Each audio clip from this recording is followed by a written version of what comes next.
অঙ্ক নিয়ে আতঙ্ক বরাবর, আমি চিরকালই অঙ্কেতে কাঁচা, তবুও মানে এতক্ষণ বসেছিলাম, সামান্য কিছু অঙ্ক করার চেষ্টা করছিলাম। হ্যাঁ, দেখলাম যে 58 লক্ষ বাদ গেছে, 294টা আমাদের সিট আছে অ্যাসেম্বলিতে, মোটামুটিভাবে 20,000 করে যদি বাদ দেওয়া যায় তাহলে এই 58 লাখে গিয়ে দাঁড়ায়।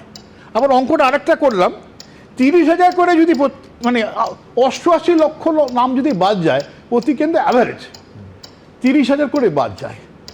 আবার 1,17,00,000 যদি বাদ যায় তাহলে প্রায় 40,000 প্রতিটা কেন্দ্রে বাড়ছে।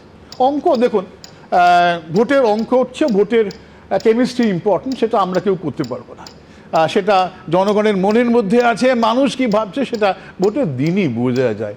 তবু অঙ্ক করাই আমাদের কারবার, সেটাই আমরা করে চলি। যেটা আমি বলতে চাইছি, অঙ্কটা কিন্তু আতঙ্কের।